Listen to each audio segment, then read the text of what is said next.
Hello and welcome to episode 4 of our weekly chat show Talking Heads, and this week it's an adventure special.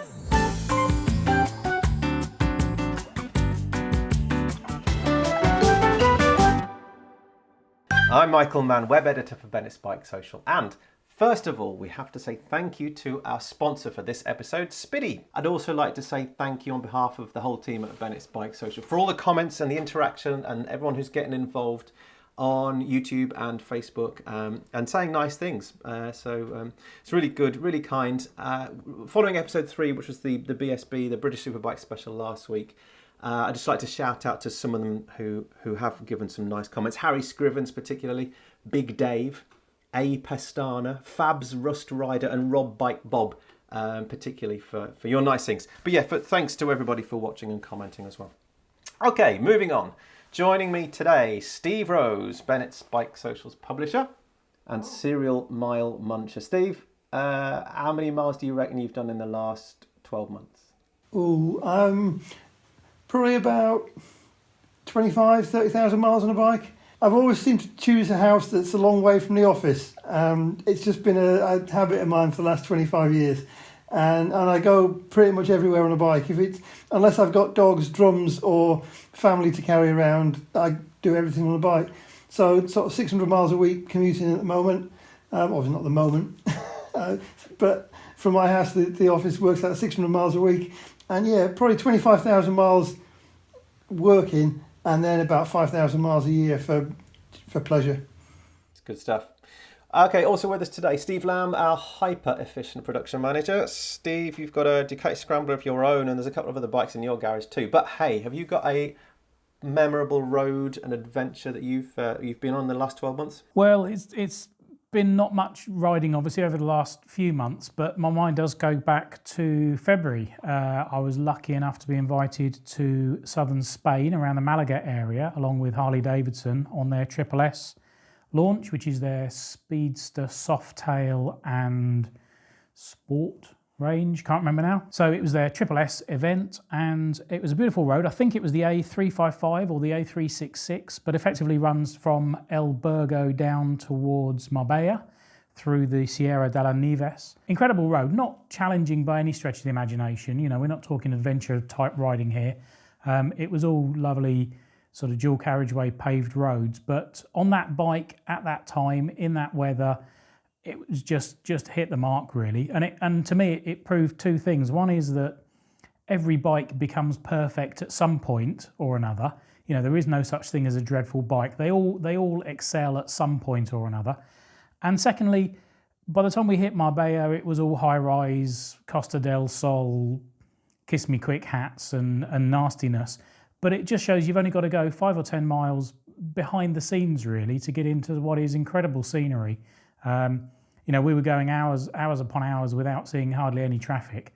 And lo and behold, within half an hour, we were bang on the Costa del Sol. So it really just does pay to just go that little bit extra and just find some quiet time. I think once this lockdown's over, everybody should be getting out, and especially going down to the south of Spain to do that. Yeah, we're just going to do... I think, Steve, your mileage will probably be knocking on your door for mileage this year. As soon as lockdown's down, John said already, we're just going to be out for weeks. So, yeah. All right. So if our pair of Steves aren't special enough, our guest of honour today is multiple round-the-world lapper, Mr. Nick Sanders MBE. Welcome, Nick. How do you do? Pleased to be here. Great. Thanks for joining us today. No, thank you very much indeed. Sorry, I was miles away. This is really quite novel for me to do a sort of, electronic digitalised interview. I've never done it before. It's great fun, isn't it? Hi, Steve. Hello, Steve. Hello, Hi, Nick. Hi, Nick. Welcome. Thank you very much. Yeah. Just going on what you said, Steve Lamb, I suppose. You know, Steve L. You know, you're right about bikers having a real sense of nature and beauty. You know, this nastiness of kiss me quick hats and stuff. You're right. We do love our bikes, but we love where we ride, don't we? We love what we love what it does to us, what we see, what we experience. We are. And you've started this off, but I think we're very much part of the road movie. We're in it. We are the starring characters in it. Yes, and it sounds cliched. You know, we've had many a discussion in the office around riding Route 66, and I think unfortunately a lot of people kind of say, oh, you just trying to be easy rider, or you just trying to live the cliche of riding a Harley on Route 66. But actually, I think once you do it, it just touches something inside you, and you go, yeah, actually, there's some truth behind every rumour, really, isn't there? So I think you're right. You're out in the nature. If you've got an open face helmet on, you get the smells, you get the sensations that you don't get in a car, whether they're good or bad. And some of these roads, you can smell the pine trees, or you can smell the river going alongside. You must experience that no end where you go. Yes, you actually feel the conditions as well, the coolness of a cool glade or a cool, little bubble of air that you pass through. Then all of a sudden it's hot again. You don't know why, but you felt it, yeah. Yeah, I feel it all the time, absolutely. And I think it's as soon as, however I feel in the morning, and I think, we all have black dog days, but as soon as you step on the bike and you switch the engine on, that very moment, you're all set, you're packed up, all your luggage is tight, you're feeling good, and you're off. And that's when you just feel on top of the world. It's necessary, A few years ago, we did Death Valley, and I remember riding through Death Valley and being absolutely, far too hot because we dressed inappropriately. We got done all the wrong things, and you're so hot as you're going through there. But we stopped at Zabriskie Point, and in Zabriskie Point there were coach loads of tourists getting off their air-conditioned coaches, and you look and you think they've got no idea. They see this landscape and they can tell everyone they've been to Death Valley, but they haven't experienced Death Valley. They haven't really. They've got half of it, and you need to be too hot and too dehydrated and too uncomfortable in a way to really appreciate what you've done. Yeah, we're all in agreement there. Nothing to disagree on that. Nick, before we get stuck into hearing about your most recent trip that unfortunately has been cut short for now, why don't you just show us around your beautiful place there in Wales?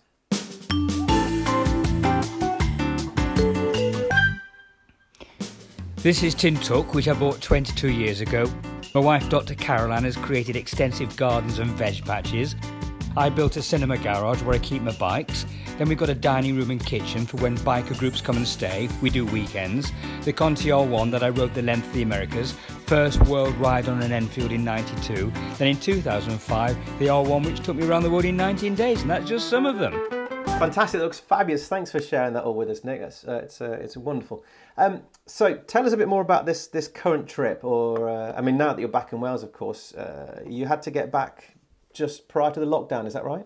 Yes, I got the last flight out of Australia that I found, and several flights were cancelled, and I was beginning to wonder whether I should stay out there and just wait until the whole thing's rebooted. And I'm absolutely ahead of the curve in Australia already.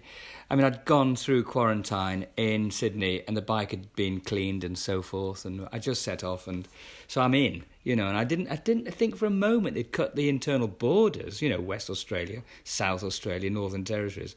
I thought once I was in Australia, I could, do another 7 weeks, just claw another 7 weeks into my schedule. But no, I got called back, and that's it really. So, and quite rightly so, we've got to play the part and do it all appropriately. So we'll just wait until the lockdown's over, until everybody gives me the green light, in which case I will definitely go back and just carry on.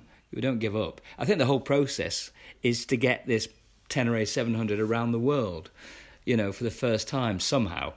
And, I guess I'm the guy to do it right now. But as to how it's going to happen, Michael, I don't know. You go back to Australia, let's say September, to be safe. I'll need to ride for 4 or 5 weeks, and then can I get into India? I don't know. So many imponderables. And then if I leave it too late, then you get to places like Kazakhstan and it's in the snow. And Kyrgyzstan, you'll not be able to do the Pamir Highway because we're heading towards the end of the season. I set off planning it that we do it in according to the seasons. And now it's all mucked up. So, I don't know, maybe I'll speak to Yamaha and maybe, I'm their adventure consultant after all. That's how it all began, was it? The Yamaha approached you and said, look, we've got this bike, why don't you take it for a lap? Yeah, I've been with Yamaha for 18 years now, Michael. We know what we're doing, sort of. And I think really we've been waiting for this bike to come out. And for a while, as we all know, it's been a bit delayed. And now I've got my hands on it. I got the first bike off the production line, in Paris, set off to do Paris-Dakar, which I did last August. Just sort of, knocked that one off for 6 weeks. It was quite fun, actually, going down through Morocco, Mauritania again. But I got absolutely bloody ripped off on the Mauritanian-Senegal border. So if anybody else is watching this, beware, beware. You can always get stung, yeah. But I got to Dakar and I got to Lac Rose. You don't always know what you're looking for or what you're looking at when you get there. I mean, there's no Dakar, for example, so it's nothing. It's just a lake. And, I think what we do with our journeys, Michael, we kind of make it up as we go along, and we are the ones who make sense of it. That's all I can say, really. And I think every journey makes sense to each individual rider, and that's about it. What do you think? Your journeys are for you, Steve. My journeys are for me. How can I tell you what it's like to motorbike around the world in 19 days if you've not done it? Yeah, that's a good point. So how far on this latest trip then? How much of the trip did you actually get done? Oh, well, half of it, Steve. Yeah, I mean, London-Sydney. I mean, I've come a different way. The other way normally is across Asia, but London-Sydney is London-Sydney. I did 24,000 miles. I kind of had to walk a balancing act and make it all scheduled so that USA got a certain amount of time. The least amount of time as far as I was concerned, because I was much more interested in Central America. I was much more interested in how some countries were faring and changing, because I hadn't been to El Salvador since 2010. Well, that's obviously 10 years ago, and it seems to be massively improved. Nicaragua was great. I mean, I know you've got authoritarian governments and stuff, but I'm not a politician. There's not much I can do about that. What I can do is go to a place like Nicaragua, and I can come back and say, what a beautiful country, and how safe it is to travel there, and how we can all be ambassadorial together, be it a motorbike or a cyclist or wherever. You're going there, you're seeing people, you're making friends, and you're coming back with nice stories. That's what it's about. We're storytellers, aren't we? Yeah. I think we all are, but we all are storytellers, here, every single one of us. Nick, we're posting a lot of your blogs on the BikeSocial website, so thank you for allowing us to do that. Something that's really I've noticed while I've been posting them is that you seem to show the people a lot. It seems as if this time round you're really concentrating on the people. Is that fair to say? Well, I think the world is changing a lot, and in a kind of huge, the big view, really, Steve, is the fact that how long are we going to, be able to motorbike around the world? I mean, look at the coronavirus. That's a particular difficulty we've got to overcome. But there are in some ways, it's more accessible. This is the irony. The world is more accessible than it's ever been, ever. We've got, you can book your hotels by booking.com, and be encouraged by this, you Virgin riders out there. You've got satellite telephones, you've got your own mobile phones with excellent phone signal in most parts of the world. You've got a sat-nav which delivers you to your door. And you've got all sorts of things like spot emergency mechanisms, which if you press a button, someone's going to rescue you. Well, it wasn't like that when I started. There was no computers, there was no video cameras, there was no mobile telephones. And if you got a letter from my dad, which I used to get, it was sent to a place called Poste Restante in a major post office, like in Durbar Square in Kathmandu. And it'd be in a little box on the edge of the post office, and you go along and ask for my letter. And it's, be 3 months old, covered in dust, and it's boring. But you read it about 100 times because it's from your dad. So communications have changed in a sense, in its poignancy. When you get a letter then, it meant something, and you travelled half a continent to get it. You couldn't phone home. Now it's very easy. So it's a different way of travelling. Yeah. So it's been 28 years or so since you first circumnavigated the world on that Royal Enfield 92. Is that right? That's it. Yes, 92. Yes, yes, I did. So why did I do that? I can't remember really. I think it's to get a free bike. But the problem is, by the time I get a free bike and I've gone and rattled it around the world, it's buggered, isn't it? There's no point having it anymore. So I have to go and do it again to get another free bike off somebody. And that's basically how I live my life, you see, Michael. And it applies to them how I earn my living as well and making money. I don't really care about money, and I never have. And it sort of happens when I need it. I thought, oh, God, what have I got to do now? Oh, I'll think of an adventure. Get a sponsor, think of the route, think of all the collateral logistics that you have to put into place in order to make sure it happens. And you go along with a pat one-liner saying, I will do something, like I will take your motorbike around the world faster than you think it's humanly possible. Now, that's what I did with Triumph, with Bruno Tagliaferri, as he was there. And I think I just completely blew him away. He's not used to this kind of approach. But look, there's no point going to a sponsor and saying, excuse me, I want to go on a holiday for a couple of years. Please will you give me a motorbike and pay for it? It's not going to happen. It just isn't. There's that, and increasingly so. Yeah, so I still do that. I put different forms of transport into the word motorcycle. I did the same with canal boats. I went to the canal boat people and said, I will take your canal boat as far as you can possibly imagine it can possibly be sailed, and sailed it to Russia. And, got a free canal boat. You get the idea. But you did it by bicycle as well, didn't you? You started off cycling around the world. I can't go around the world as fast as you can imagine on a bicycle. Can have a free bicycle. So how long ago was that? How long was that before the Enfield adventure then? Well, Steve, it's been 1981 when I bicycled around the world, so it's another generation away. And I set off and I rode 100 miles a day. I used to be a professional racing cyclist living in Paris. I lived there for 3 years. So when I was 18, I finished my A-levels, which I failed. All of them. I went to Paris with 2 bikes and I earned a living for 3 years.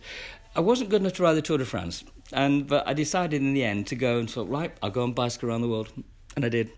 And with £2 or £3 a day, I didn't have a single hotel night's accommodation in the whole 7 months it took me to do it.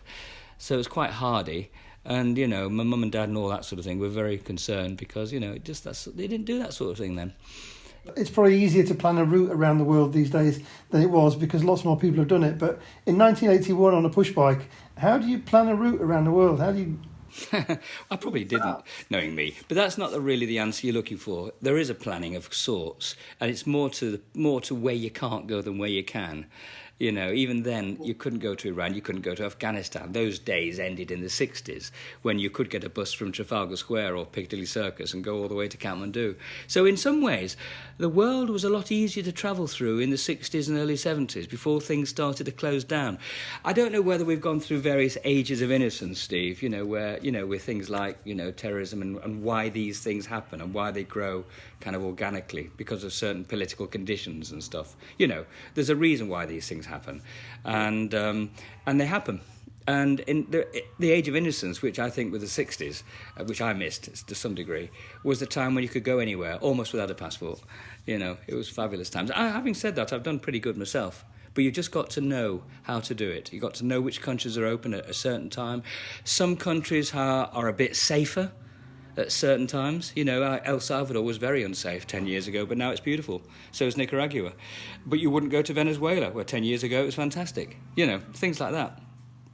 How do you keep on top of that? Do you just have to be... do you have to keep aware of the news yourself? Or, I guess, do you have your man in Venezuela who you've known for years who will now tell you?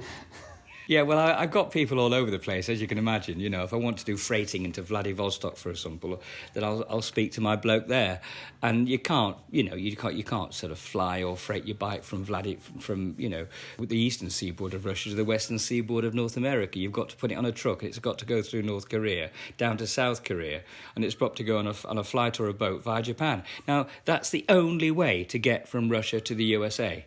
There is no other way. So you've got to know stuff like that if you're planning a round-the-world route. If you're going to go south down through Africa, for example, where do you see? It's as long as a piece of string. It's very difficult to go through the Congo. You're not only compromising yourself, you're compromising people who've got to come and save you if you get into a problem. I think we have to be aware of that. And I've never had to be saved. I've never had to call on emergency resources or services for what is effectively, as far as they're concerned, a bit of a jolly. Now, to me and to us in the industry, perhaps, we provide a professional function, professional adventurer, showing the way, so to speak, flying the flag or whatever. Certainly, ambassadorally speaking, you represent companies. But to other people, I think they think I'm on holiday all the time. Even my family. It's just ridiculous. I've been doing it for 38 years and they still don't take me seriously. And I've been around the world 10 times. I remember speaking to you in probably 2008 when I was editing Bike Magazine, and then I think you said then, I think this is it. I'm never going to do this again. Why would I ever want to do this again? But I guess having done it and come back, there's got to be it's yours is a much grander version of those of us who don't go to our favourite bits of the country for 2 years and then go, do you know what? I've got to go back there again. I know what you mean. It's nothing to do with the distance and stuff. It just sounds a bit grander. I mean, I do really like going back to South America. It is a fantastic continent. I've got friends all over, and it's just obviously it's all fresh in my mind. Only 4 weeks ago, when I was riding across the Paso de San Francisco, from Chile to Argentina, or going from Bolivia over to Chile, and you see the same restaurants and the same hospitakia, the same little mini hotels, and the same landlady who remembers you. And yet you're in Chile or Bolivia. I love all that, to be honest. But it doesn't mean anything, really. I think just going for a bike ride around the UK or Wales or wherever is absolutely just as important. How different is that? Because I think this trip you've done with Yamaha is very, it's been a more leisurely trip round, hasn't it? It's about the places you go, and you're not setting records with this one like you have done in the past. So when you're setting when you did I think is the record 19 days. Around the world, 19 days and 4 hours. That was 2005 on that lovely 2005 R1, 171 kilos, 171 or 2 brake horsepower. Yeah. So when you're planning that, is that planning a route around the world for a record? Do you take a different route then to where you would do it? Steve, when I did that route, I took the easiest possible route you can. Well, no, it's not the easiest possible route. I had other people who got the record in something like 19 days, 8 hours, but they went all the way from London to Iran and did that. But they were 2 up, but they did it very well to Iran. But from Iran, they flew to Australia and then did Australia. Then after Australia, they flew to the States, did the States, and came home. Now, the Guinness Book of Records accepted that, and I couldn't quite understand how they could when you're missing all of Asia Major and Southeast Asia. And India specifically. So I thought, well, if I'm going to go for that record, I want to do it properly. I'm not being disparaging, but I want to make sure that I feel comfortable with the route that I've chosen, which includes India and Malaysia and Thailand and Singapore, and Nepal, whatever, around the world. And I did it. So I included India, and that was hard because I could only do 600 miles a day in India. It really is very difficult riding. That's only 600 miles. It sounds like an understatement to me. Oh, goodness gracious me. Sounds easy. 300 miles for breakfast. Well, I used to. I don't think I could do that now. I think that was a particular epoch. So what about this bike? What about the Turner A700? You've been involved in that particular model for a while now. Where is the bike that you've been riding? Well, it's in Sydney with Yamaha, and it's been stashed away until I go back for it, you see, Michael. But yes, we were waiting for that bike. I was always kind of, earmarked to be its major rider. Although there were 4 or 5 riders who took it around Europe when it was launched, as you know, the Next Horizon concept. And any one of us could have been given the job, if you like, of biking around the world in it. But the problem is, I was really the ideal candidate because that's what I do.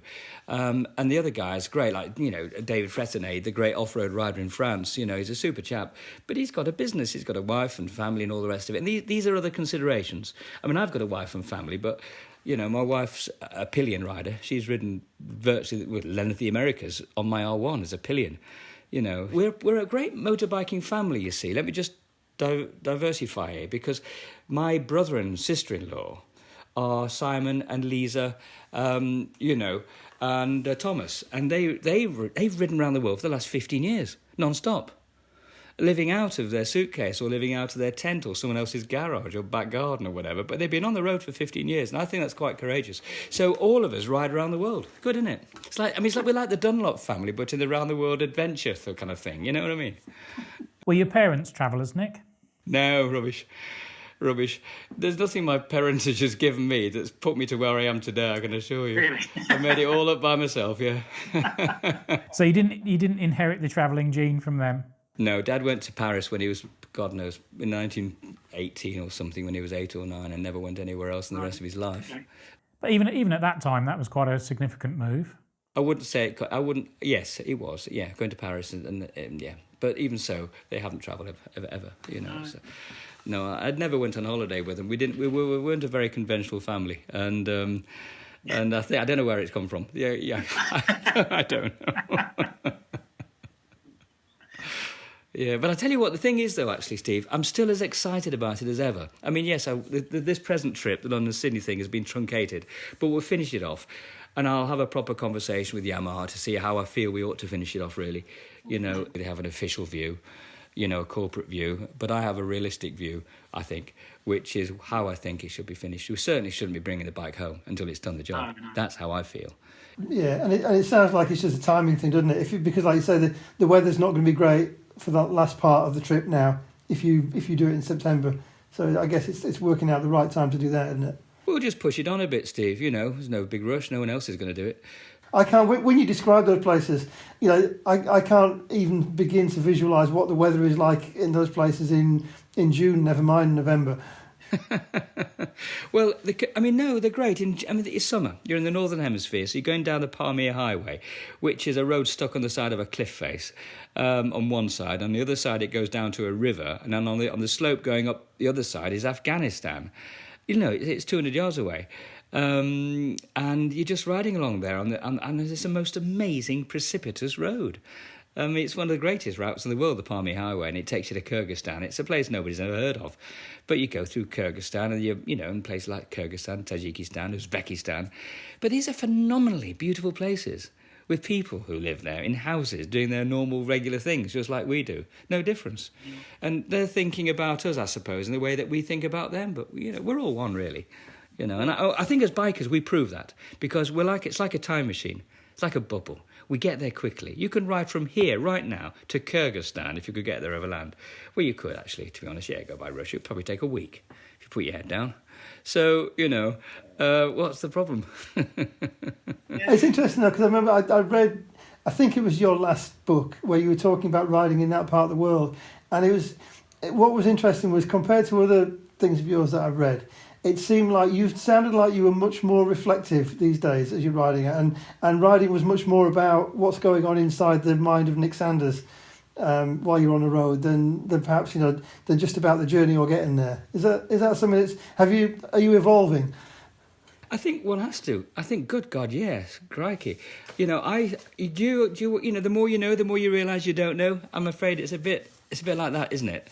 And the more you see, the more you realise you want to see more and more. I mean, to answer that in two ways, I want to keep on travelling. I'm at some point I'm going to bicycle the length of the Americas again, from Tierra del Fuego to Alaska on a bicycle, and I'm going to take 100 days, and I'm going to have a T-shirt which says "Protect the planet, save the world." Now, 2 people will read about that and they'll pass it on to 4 people. And that's how it works. And I'm also going to bicycle around the world again, but again, slower on each occasion. And I want to compare and contrast this kind of what you see on a bicycle. Because I used to be a great cyclist, and many years ago. And I don't think anyone's bicycled and motorbiked around the world like I have, Steve. So with all this kind of massive experience, maybe I'll be able to pass something on which is worth, listening to. And if the evolution of me, whatever that is, in my writing helps that to happen, then it's got to be a good thing. Yeah. Just seeing new sights, is that what excites you the most? As opposed to, you almost say it flippantly, I'm just going to cycle around the world again. What is it that drives that spark? Why do you really want to do it? Why do you want to go? Is it about spreading the message, or is it about you taking on experiences and meeting new people? And well, if you think about it, all the experiences I've had as a person, you've got this curve which starts off exponentially, that you really are gaining and absorbing a massive amount, like you are, like a child does. But as you get older and you've done so much more of it, the interest of Peru just kind of starts to flatten off a bit because you've been there so many times. Let's be real. But it's how your own mindset can adapt to what you're seeing, or can what it makes of it at that particular time, because that particular moment in Peru or wherever you are on that particular bike or form of transport, and how you are feeling as a person. All that is in the mix, like baking a cake, and you come out with a different product. You're coming out with a different emotional product, a different intellectual product. The book that you write at that particular moment represents that moment, and that's it. And that's what I'm hoping for. Really, I'm hoping that my intellect, or whatever, the little that I've got left, is galvanised by the kind of experiences I get. Maybe it's like being in a sort of a polytunnel, where you really, everything is magnified to the point that you've only got a certain amount of capability. But if you squeeze the lemon, so firmly that you get every intellectual juice and drop out of yourself, then something good will come. That's how I've always felt about me. I wish I was a normal brain box where I didn't have to go anywhere. But it's not like that, I have to do things and go to places and see things and talk to people. I find it really aspirational in a way that I know that I could never do it because I'm not that kind of person. I think you could, but you just don't think you can. No, I don't think I can. You're right. I don't think I have. I'm not brave enough to visit those countries. I'm not brave enough to say the names of those countries, let alone visit them. You don't have to be that brave. They're not. But that I mean, that kind of, it transpires into all the people that do buy your books and they do follow your websites and they do look at the videos because they want to learn without having to do the actual thing. And as you said, technology has moved on, so we can read about it almost up to the minute. Yeah. Yes. But it's fascinating as well, isn't it? How the whole adventure thing has just, again, if I go back, I first met you just before you did that Triumph trip in 96, 97, was it? I think, yeah. And at that point, UK motorcycling in particular was just so focused on the whole kind of sports bike track day thing, and no one really, adventure bikes were we didn't even call them adventure bikes, we called them trail bikes, and they were ridden by French people, and that was kind of it, wasn't it? And yet now, the whole world seems to want to be, an adventurer, and their definition of an adventure might be very different to yours, but it's still, motorcycling has discovered adventure, hasn't it? And it's both, like Mark says, it's both kind of inspirational and fascinating, I think. Isn't that wonderful, Steve, that so many more people are thinking about doing it? Like, what you're referring to is people like me will come along and say, right, I can do it, but you can't. I'm great. You're not able to get there. Well, I think that's all changed because the message is, I'm actually quite an ordinary bloke in many ways, doing extraordinary things, no doubt. But it got there by a process over many years, even though I was kind of suited to it. I just fell into it like a duck to water. I really was. I was an adventurer from the word go. I didn't have to grow into it. I was there already. I was a fully formed adventurer when I opened my eyes. I know that. But the fact that we can say to people, you too can do it, is absolutely right now. You've got the right bikes, they don't break down. You've got all the necessary technologically, evolved products which help you do it safely and get back to your loved ones, which is very important, But again, of course, this particular problem with the coronavirus is going to change things fairly significantly, I think. And it'll just make it a bit harder for a while until maybe the world, gets back on tilt again. Have you seen the development in kit that you wear? Has that progressed? Have you seen that progress in the time you've been riding as well, Nick? Do you know, Steve, I think kit's been very good for quite a long time, to be honest. I don't think it's just suddenly come good this year because we've got the latest new product. I think there's been some excellent kit over the last 20 years, to be honest. My earlier stuff was Hungarica stuff, and I like the Four Seasons get-up, which was great fun. Obviously, I'm with Touratech, the Campanera suits, which is great, and it's not everyone's cup of tea, admittedly. I sometimes, get a little bit frustrated when you have to kind of keep putting your second suit on, over your first suit, because as you know, it's a two-suit system. So yes, I think you can't be everything to all people.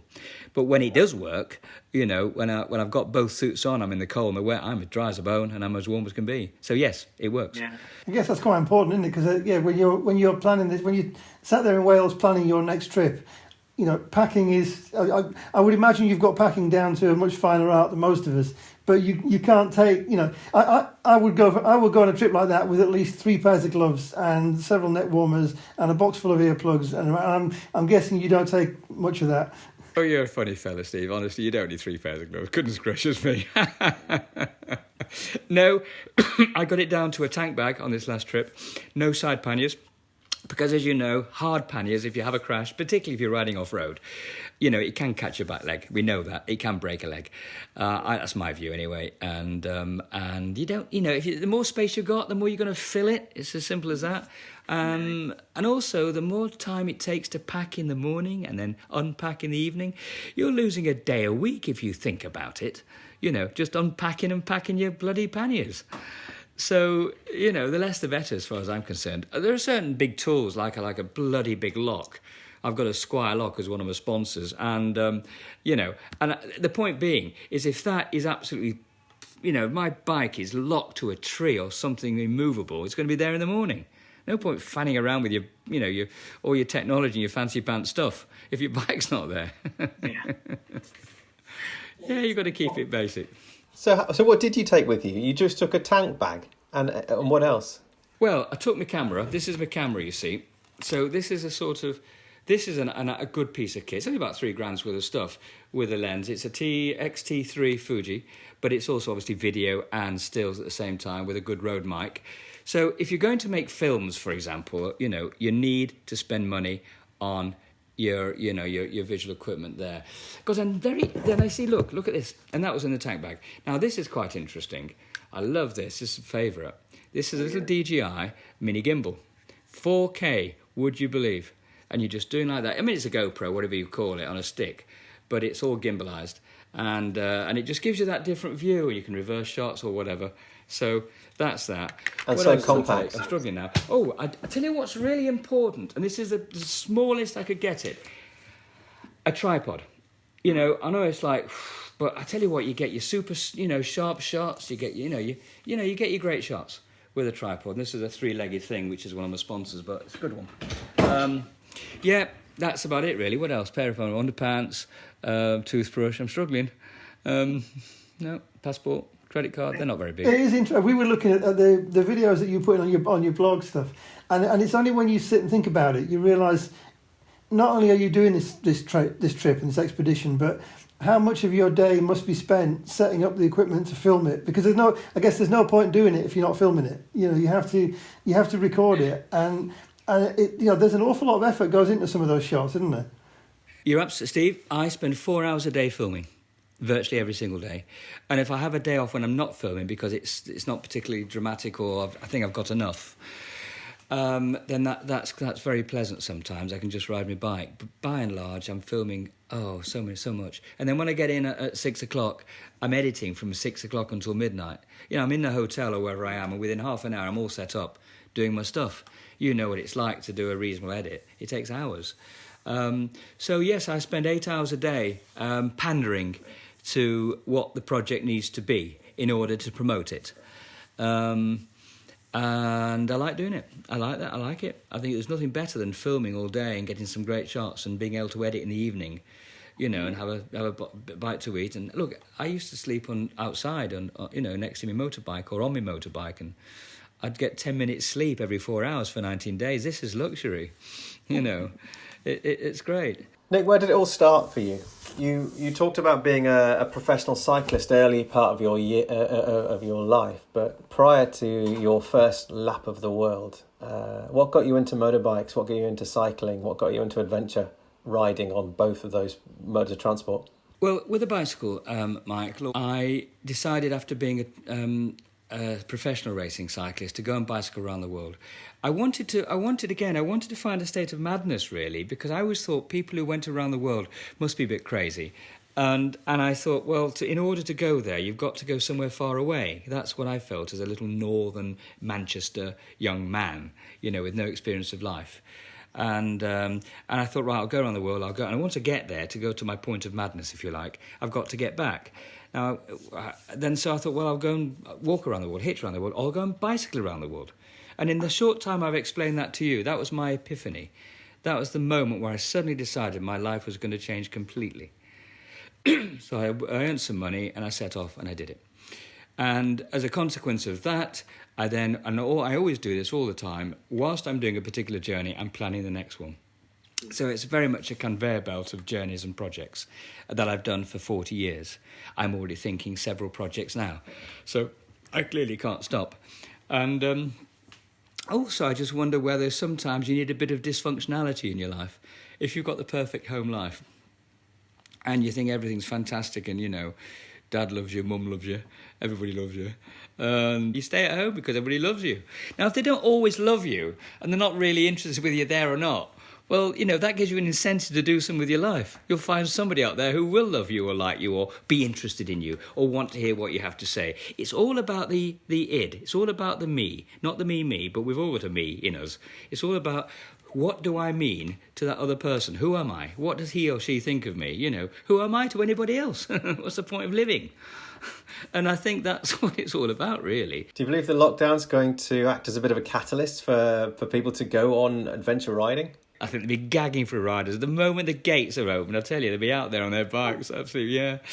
And they'll be coming to see me at my festival in August, which I hope, or I'll shove it on till September, I don't care, we're adaptable.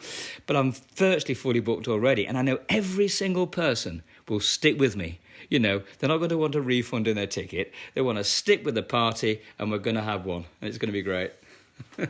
Yeah, we had a question in from one of our readers who was asking, are they still going to be able to come to your place? It's called the Mack Festival, right? Yes, Mack Festival, yeah.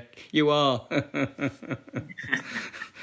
Nick, is there a specific person that comes to those festivals? Do you see the same characters, or is it really attracting people who you wouldn't normally see there? I started off 6 years ago doing my little festival, and what I wanted a party. You know, you've gone to all these great bike rallies that we've all been to over the years, and I've been to every single one as a trader with my kids in the van, right? I've done it, the lot. Yeah, I've seen you at a lot of them there. Yeah, and selling me books. And I had my little 3-year-old daughter go around selling, you know, do you want to buy one of Daddy's DVDs? It really works, you sell loads. Oh, yeah. But the thing is, in the end, you go into a cavernous hall and you've got a load of blokes dancing around their handbags. You know, that just wasn't my scene at all, playing some rip-off AC/DC. Yeah, that's fine for people if they want that, but I wanted to give somebody, kind of my gang or my crew, an option. So we have all sorts of music. It's classical music, it's folk music, it's, you know, we've got, as is Ibrahim, who used to play for the Stone Roses. He's a mate of mine. He plays solo guitar like you would not believe. He's one of the best in the world. We have my waitresses serving my clients cocktails, you know, and we have artisan beer, and Caroline, my wife, makes home-cooked food. Goodness gracious me. And on the Saturday, go for a massive ride-out, all 200 of us. You know, across the Welsh, you know, the kind of, well, the lanes where virtually no cars go, because I know where they are around here. Yeah, it's a different kind of show. Do you recall the first time you ever left the UK on a motorbike? The first time? You mean the Enfield journey, for example? Was that the first time you went out of the UK? Yeah. On a bike? Yes. I rode around the world in an Enfield. Simply why? Well, I did it really as a practice run, Michael, because I didn't know how to go around the world. You know, you need stuff like dangerous goods certification. You need stuff like, you need the Carnet de Passage, of course, which is your vehicle passport, which allows you to engage or enter certain countries, basically. And your bike's indemnified, if you like, by the RAC at the time. I think really, and what surprises me is why I didn't motorcycle around the world a lot sooner. I think I was in my early 30s when I just decided to take an Enfield around the world. I wished I'd done it when I was 18 or 19 or 20, but I was embroiled in cycling, you know.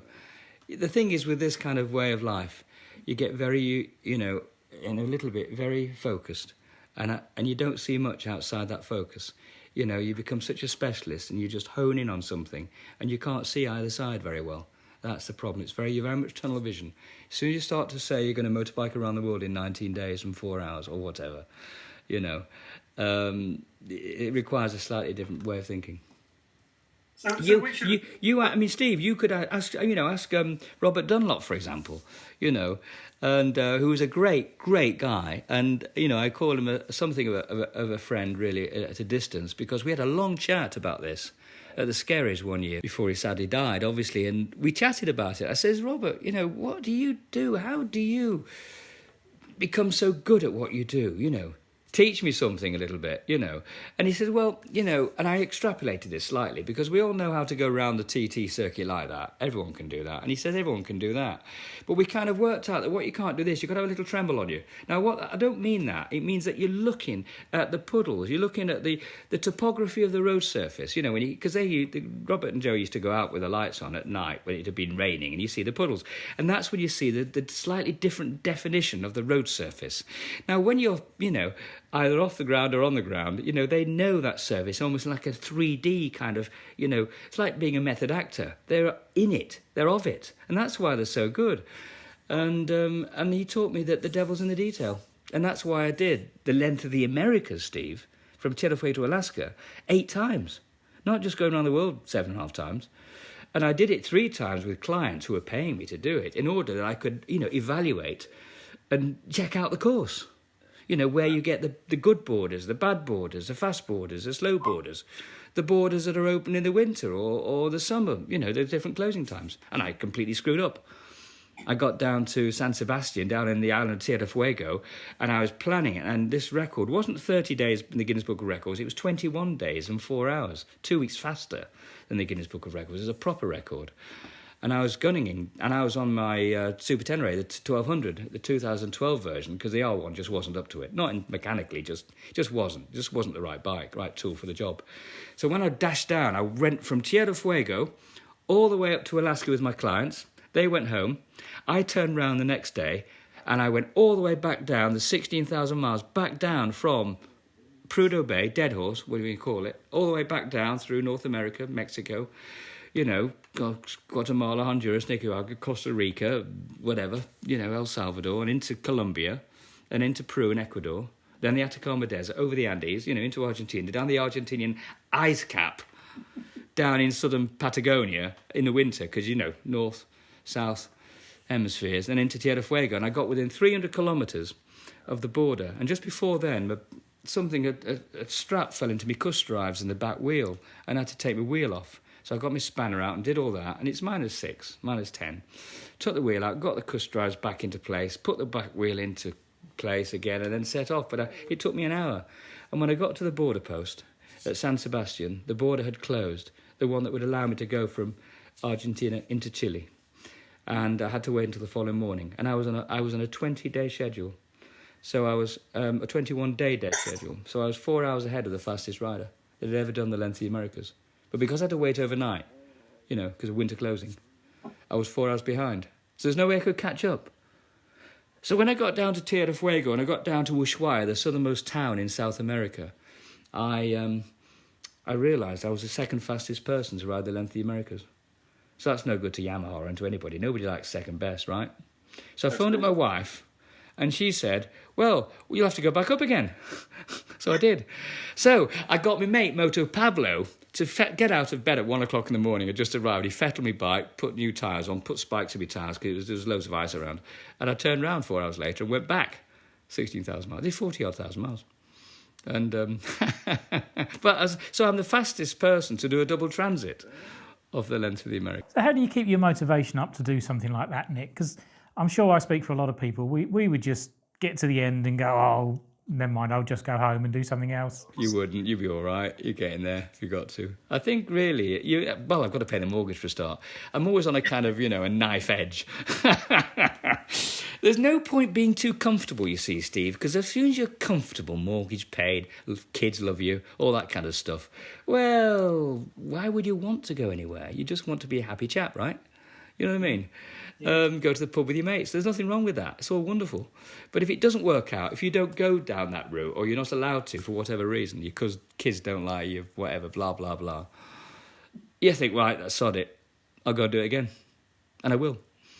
So you need these dysfunctional influences in your life in order to kind of slightly be off-centre. Like walking. You don't walk in a regular way. You're walking out of step. You're walking as if you're going to fall over and catch up. Well, that's what I do with my life.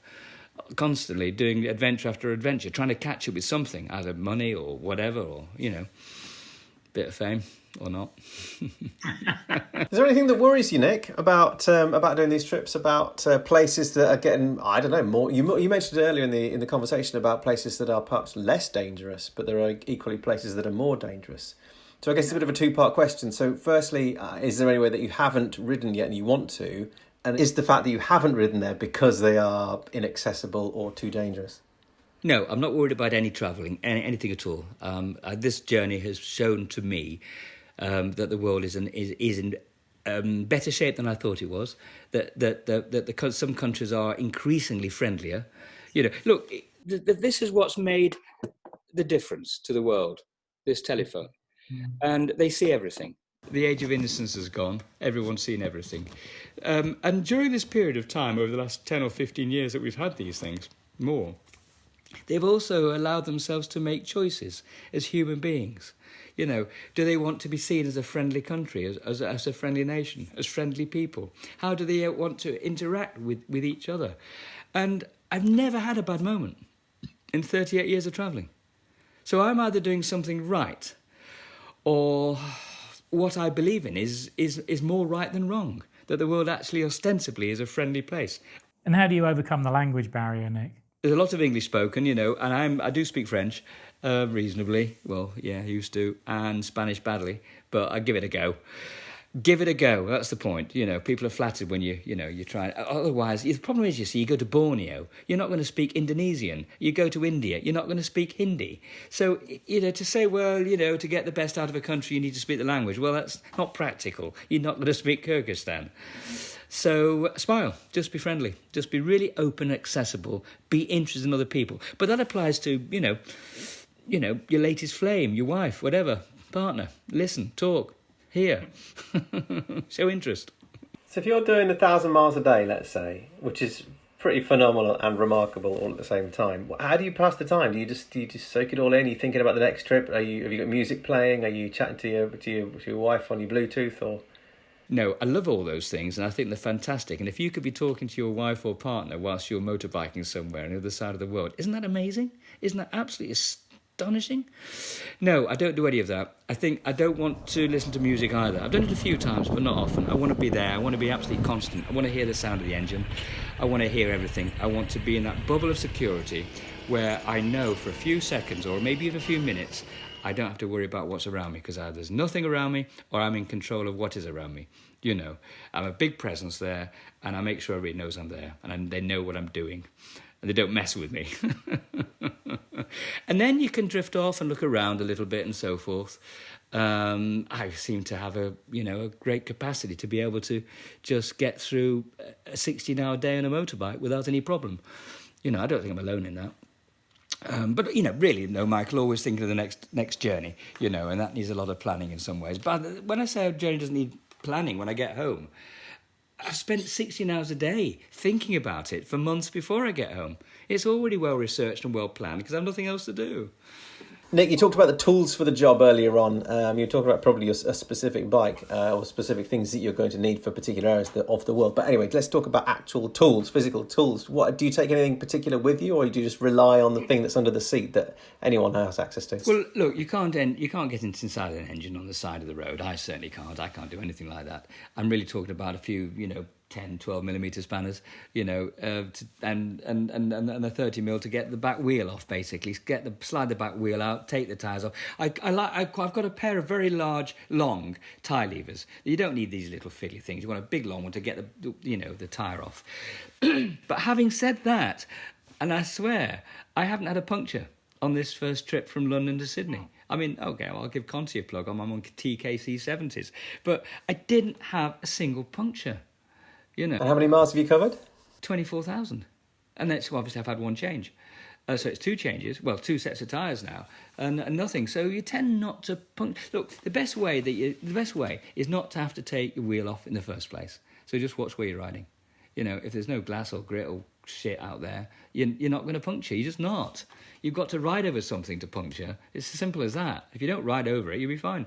And it's surprising how much rubber can take. Even when you're off-road and you're going through sharp stones and stuff, it's extraordinary. I just don't understand this tyre technology and how it can withstand such impacts and sharp impacts as well. But even so, it's also how you position yourself on the bike, where your body weight is, how you're riding. You can ride a bike very lightly, as I'm sure you know, Michael. You don't want to ride it heavily. And also it comes down to the fact that I have very little luggage. If you load up the kitchen sink and everything, top boxes, side boxes, the whole thing, and people do, then you risk the problem of puncturing, and then you've got to take everything off, got to get the wheel off, and all the rest of it. It's a nightmare. And so, a few spanners, chain extractor. What else? Oh, God. When I had tubeless tyres, I'd always have plugs. And that was the best. That was fantastic. I was a bit perturbed when Yamaha brought out, the tube tyre for the Turner A700. That wasn't, my favourite idea. But it fine. You change. Anyone can change a tyre. Any problems, any issues that you've had? I don't know whether the readers will probably want to know, or viewers will want to know about getting stuck anywhere, facing a bit of danger. Have you got any good anecdotes to tell us? I think it's different because, look, I'm so professional, not professional, how can I put it? Well-oiled, experienced in what I do. I don't get these big issues because I've already spotted them. It's like a game of chess. You're 2 or 3, chess pieces ahead of an issue that might occur. And whilst you're heading towards a border post where, 80% of issues will happen, you've already done a few checks on the way before you get there. You know, you'll speak to somebody, what's the border like? And they'll say, well, that border's not very good, you should go to that one. Well, then you've eliminated issues already, you see. You know, now I made a big mistake when I was going down to Rosso, which is the southernmost border of Mauritania, where it goes into Senegal. And people said to me, don't go to Rosso, there are a lot of crooks, and they are. And I you know, there was a back road, and you know, I didn't do the proper checks, and the back road was accessible. It was, you know, I mean, it's a piste road, and it's pretty bad in the rain. But I went all the way down to Rosso, and they charged me €600 to get through the border when it should have been 60. I got thoroughly ripped off. And other travellers, you know, were. And there's no way you're going to get your passport back. There's no way you're going to get out of that particular situation, you know, without getting duffed up, you know, if you don't cough up. So there you go, you do. But, you know, there was an opportunity to minimise that risk beforehand, and I made a mistake. So issues, you don't have to have them. You know, you've just got to think ahead, and that's the issue. Think ahead, and you won't have issues. The biggest problem, actually, Michael, isn't that? It's not that. Border posts and people are very professional. They just want to get you through there as quickly as possible. You fulfil all the guidelines and the stuff that they need, and you'll have no problems at all, ever, anywhere. But it's stuff back home. You know, you've got family issues which are there. You know, how's the family coping with you being away? You know, or is it a consequence of the family having broken up that you are away? These are issues. These are the sort of things that play on every person's mind. This is the key thing why somebody will or won't motorbike around the world. Will their partner let them? You know, will their economic circumstances allow them to do it? You know, the whole, you know, back office story. Can they do it? Can they get away? Then once they got away, what happens then? It can do your head in. Do you actually take holidays at all, Nick? Can we see you sitting by the beach with a book and doing nothing for a couple of days, or is that just not in your DNA? Yes, no, it is, Steve. I can be quite lazy. I've just bought a Kindle, and I've been reading a lot recently. You know, yes, and I've married a very busy woman, so she's an ex-doctor, and so we're very busy all the time. We're not sloughs. Yeah, but I mean, there's an idea. No, I'm constantly full of ideas. I've got a little three-wheeler, which is a little like a Morgan rip-off. It's a Pembleton, and the three-wheelers, 2 wheels at the front, 1 at the back. And you'd put a Motor Guzzi engine on the front of E-twin, but I'll probably get Yamaha to give me one, and that'll drag it forward. And it's made of aluminium. It's really like a bug. It's great fun. You know what a Morgan looks like. Yeah, and we're going to ship it out to Montevideo at some point and drive all over South America and create something. And within the next 18 months, 12 months, 14 months, I don't believe in hanging around, and just go to all sorts of mad places with it and just see what happens. And we're going to have, you know, table and chairs and have all our cutlery there and everything. Caroline's a cook, so she'll cook for me in my little table and chair just by the, you know, the car somewhere in some mad location, and then we'll do a little, you know, chit-chat between us. And that'd be quite funny. In fact, we've done that, Steve, actually, with my canal boat, going back to that, because I've got a canal boat, which I took the Russian back. And we've done bikes, boats and flying machines. It's a series of films where the bike is on the tug deck of my boat. I sail along the English canals with my canal boat. I go off my motorbike and I go across a field to get my provisions, and I come back and Caroline cooks for me. And it's great fun. So we started mucking around with stuff like that, stuff at home. Wonderful. Gosh, listening to you, Nick, it makes you want to get out there and go and see a bit more. It's so frustrating. I can't even walk to the end of the road without being harassed. So I don't think we ever got the answer about the places that you haven't been to yet, the places that you perhaps want to but can't. Or I've been to every country in the world now, apart from I mean, I've been through southern Sudan, but I didn't go through it when it became South Sudan. But I've been through Juba and stuff. I've not been to Angola, not bothered, and I'm very much bothered about going to Botswana. I will go, and I haven't been to the Congo, but I've been to every other country in Africa, apart from Chad, Angola, the Congo, Botswana. I've been to every country in Asia, an Asia major, except China. I've been everywhere in South Central North America, except Venezuela. So it's about 3 or 4 countries I've not been to. Yeah, China would be good. I'll probably cycle across it. Well, you can't take a big bike in, you see. That's the problem. Has that changed then recently? Do you think that will open up? Do you think China will become more accessible? I don't know, Steve, probably not in the near future at the moment. I don't think anything's going to be more accessible right now. I think it's going to be complicated by needing vaccination certificates. Will you be allowed in? Do they want you? I think it's got to open up. I'm hoping that round the world biking will continue, but I think it's just not going to be it's going to be more costly, isn't it? But I meet riders, out there, and, young ladies as well and so forth who are riding their bikes, and they're just living on the road, having a great time. Just doing it. They just don't want to settle down for a few years, and I think it's extraordinary, Yeah, it's amazing how popular it seems to have become. I would hazard to guess how many people are actually doing it. I mean, there's that website, Horizons Unlimited. They would probably have a better idea than me, but there could be hundreds that we don't know about. I think probably not, actually. I mean, I rode up and down the Americas just now, and I saw a handful. That's it. On the road. And you all kind of know who's on the road because someone's passed somebody. And did I see them as well? So maybe 6 riders were riding in the Americas whilst I was there. And, yeah. So one of the questions, when we're writing features and when in old days magazines we were writing features, we always used to talk about, what are your favourite roads, and we did endless features about, the best 5 roads in Britain, the best 5 roads in France. So if we said, you've probably ridden them all, what are the 5 roads that stand out? What are the 5 roads you'd recommend if we were only ever going to go and ride 5? Well, you'd have to go around the world, obviously. And look, there are roads in Britain which are phenomenal, and we could start off with that, actually, just to be fair. I like the Abergwesen Pass, which is basically from Tregaron, which is not far from the Machynlleth, where I live. And you go across the Cumbrian backbone, and Plynlimmon is what it's called. And it's a single-track road, tarmac, bit of grass in the middle, and 1 or 2 1 in 3 climbs, and staircase climbs, Devil Staircase, and there's a stream down in the valley, and it's just no cars at all, really. Now, that's what I do regularly, and it lasts about 20, 30 miles, I think, and it goes down to Newbridge on Wye, near Raider. So that's an example of one of the best small mountain pass roads I know in the world. It is astonishing, the Abergwesen Pass. People will look it up on Wikipedia, and it is brilliant. Combined also with the Bulky Groes, which is the second highest mountain pass in Wales, and that's round the corner from me, Steve. So 10 miles away, and it's just wonderful. But more expansively, if you like, and internationally, you've got the Alaskan Highway, especially the Dempster at the top, and further on from there.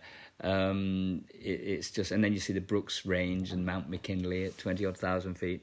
It's really, really rather lovely. You're very isolated. Or, for example, you've got the Paso de San Francisco further south, which crosses from Chile, from a place called Calama. The Paso de San Francisco, where's it going? I'm getting my passes mixed up. No, it's further south. The Paso de San Francisco actually is... Well, God, here we go. The thing is, when I cross the Andes from Bolivia to Chile, from a place called Uyuni, which is where the famous salt flats are, all the way over the Paso de San Francisco to Oliagüe, and then over the top and down the other side towards Calama, it is stunning. You've got crystal clear blue sky. You've got volcanoes all over, littered with them, for goodness sake. There's so many of them. Then further down from basically a place called Copiapo in Chile, in central Chile, north of Santiago, you've got a pass that goes over back towards Argentina, and it's called the Paso de San Francisco. They go up to about 12,000 feet. It's 100% paved. And Ojos del Salado is the second highest mountain in the Andes, and you pass it. And you're just out there in this wonderful blaze of glory on your own. There's no services really. You've got to take your stuff with you. In fact, Ojos del Salado is a place which is the second highest mountain in the Americas. It goes up to 22,615 feet. And I tried to cycle it about 30 years ago to get some money off rally bicycles. Because I'd cycle across the Sahara Desert, on a bicycle. And they'd only give me £1,500. And I thought they were really tight. So I went back to them and said, that's not enough. Now, if I cycle to the highest possible place you can go in the world, which I thought was Ojos del Salado, would you give me some money? And they said they would, because I wanted to buy a hot air balloon. You get the idea?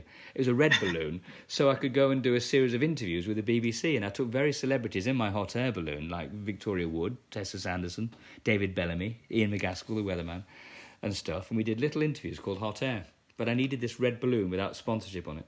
In order to get that, I had to go and cycle to the top of this bloody mountain.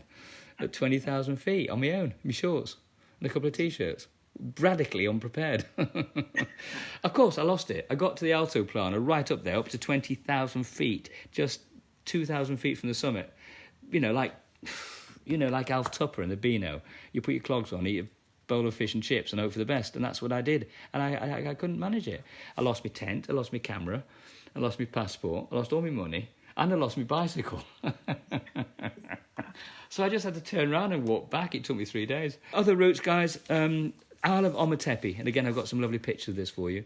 The Isle of Ometepe is in Lake Nicaragua, and it's like 1950s somewhere. It's just so laid back and so horse and cart, and the roads aren't at all tarmacked, and people are incredibly friendly, unbelievably so. It was just the most wonderful experience, and I rode around there through whole villages on my bike and so forth, and that was great. Southern Peruvian coastline is the best coastline in the world. There's nothing compares to it, not even Big Sur, and the Pacific Coast Highway. That's great. I'm not saying it's not great. It's quite great. But this is phenomenally, fantastically great. 10 times better, actually.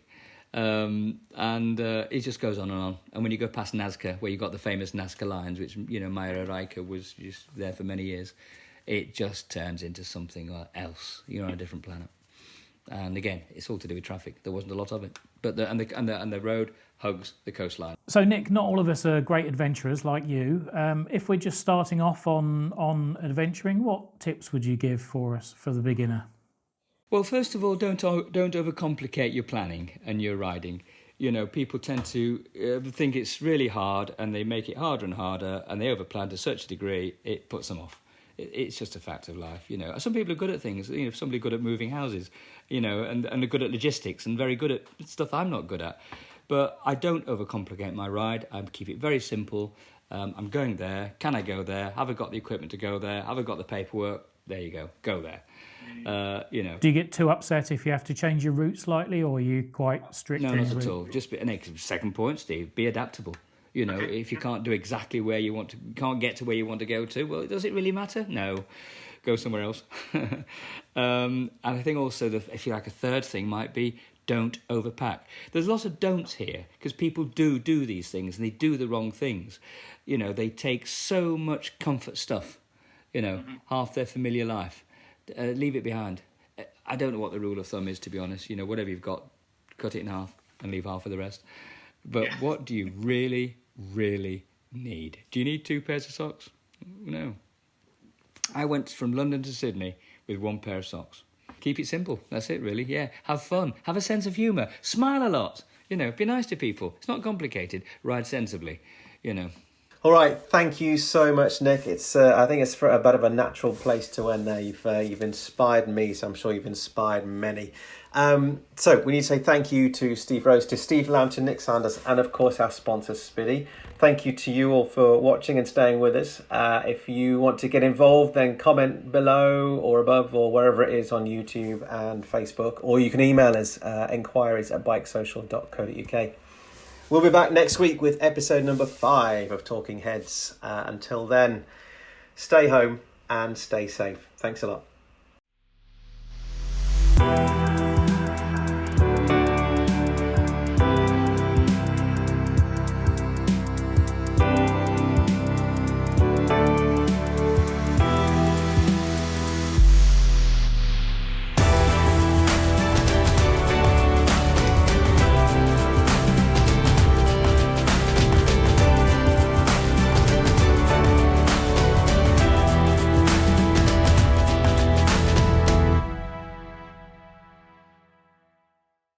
A toll road in Austria, which is beautiful. That is, what's that one? Oh, Africa Twin. I've not made any notes. I don't know what I'm talking about. We'll just, got to relax about it. Massive hands. Massive hands.